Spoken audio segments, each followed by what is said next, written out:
everybody, I hope you're well. Hang on, I'm just gonna get the right angle. Okay, there we go. Now there's not that bright sunshine behind me. I hope you're well. How are your manifestations coming? How are you feeling within yourself? I hope you're feeling good. As always, whenever I do videos, I'm reminded of the time. We're in more than halfway through 2019 already, and it feels like it's just passed like that. I feel like I was still getting used to being in 2019, and we're more than halfway through, which is just shocking. It's been an interesting time. It's been a period of a huge amount of growth. I think a lot of us have been experiencing that. I feel like a lot of people are coming back to the light. It's been a particularly heavy few months. I don't know if anybody has experienced that, but a lot of shedding of a lot of going through stuff. And in fact, it's funny that I mentioned that as I'm doing a video, because that's the topic for today, is about how to go through things and looking at the emotional wellness. So yeah, I mean, the topic for July is emotional wellness, and I did a really great Miracle Monday last week. Thanks so much to all of you who joined us. And we're talking about the inner work. What is that? That's the digging that we go through. And I think for those of us who have been doing a lot of it, it can feel really heavy. It can feel never ending. It can feel really challenging to be continuously unearthing and maybe not always seeing the results of all that effort.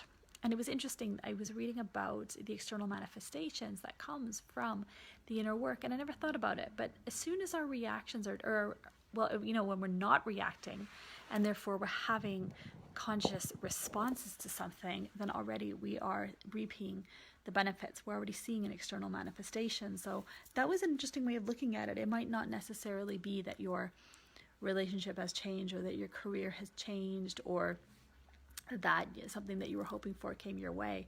It's enough that you've changed, and you know that by your responses being different. Maybe you pause, you think before you do something. You bring a different energy into the room. Maybe you show up in a different way. That is huge. And one of the women in Miracle Monday, she said that the inner work is the transformation that you get to do in order to respond the way you'd like to. And I thought that was so wonderful how she said it's the work that you get to do, because it can feel really tedious and it can feel really heavy.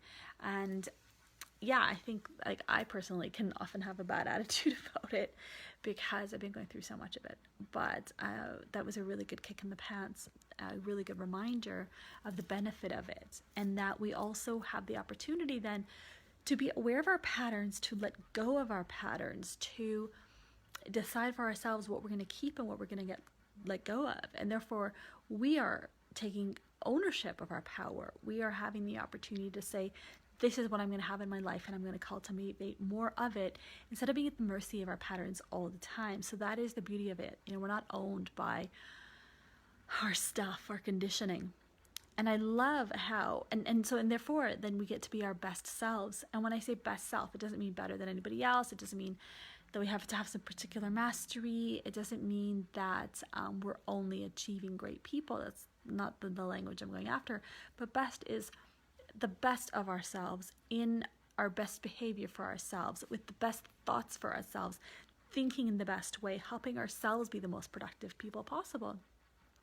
And when we're doing this work for ourselves, then we naturally become the people we're always meant to be. And it's through this journey of the inner work that we get the emotional wellness that we're after. And that means, for example, really sitting with yourself and looking at where are your challenges.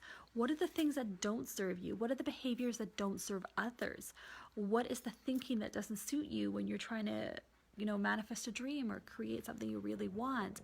How are you talking to yourself that is not of service to you? What thinking doesn't help yourself in the world? What kind of attitudes are you bringing into the world? So this is stuff we want to sit with ourselves and look at what is ours, what is stuff that we've just picked up along the way, what do we need, what can we let go of? This is the inner work that we do.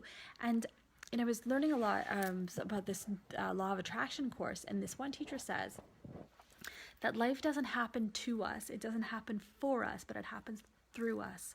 So when we're doing the inner work, when we're going through, we are literally clearing out what no longer serves us, creating a whole new space for new things to come our way.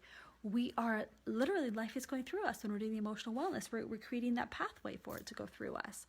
And then, it's really like being able to surrender to what is meant for us, because we're letting go of our stuff. We're not trying to control everything. We're not trying to decide only for ourselves what's going to happen. We're not pushing through from pure force and will. It's, first of all, taking ownership of our stuff that no longer serves us. Secondly, allowing life to show us all of the great things it has planned for us. So the emotional wellness is twofold. It's for ourselves, but also to become more in sync with life. And I think that is really powerful, in the sense of, not necessarily having to, to muscle our way through life. Instead, we just get to be present. We just get to be joyful, or whatever we're feeling. We just get to be fully present in that emotion in that time. And there is such a gift to that. And this thing about the emotional wellness, if you're feeling challenged, it's really about sitting with yourself for as long as it takes. And this can be the hard part, because sometimes, like, for example, if you're been betrayed, sitting with your anger, you might be doing it for years. And really, to come to a place of wellness doesn't mean early forgiveness. It doesn't mean stuffing down your feelings. It means really feeling it so that your body can process it. Our nervous system picks up so much of this stuff.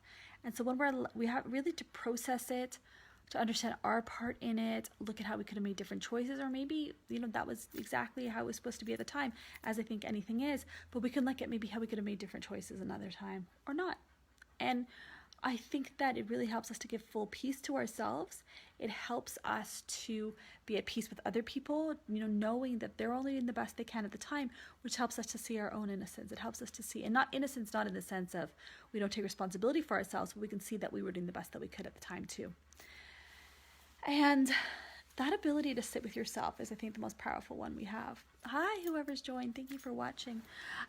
So this thing about emotional wellness is, I think it's crucial. It's what we have to do in life. It's trying to be our best selves, of taking care of our stuff, of letting go what doesn't serve us, of changing the way we show up in life in order to be at our best selves around other people as well. I think we have a certain responsibility for that.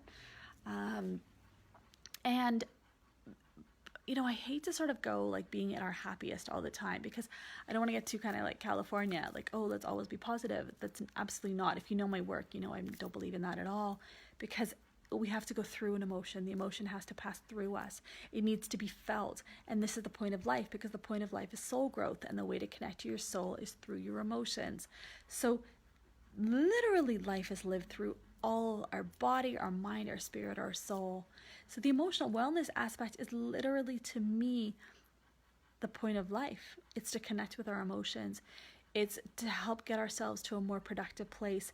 It's to help get ourselves to a place of wellness, because we value ourselves well enough that we will be well in all aspects. So I hope that helped. I'd love to know what you think. I'll be back next week with more videos. If you have any other topics you'd like me to talk about, I would absolutely love to do so, and please post here. Thank you for watching.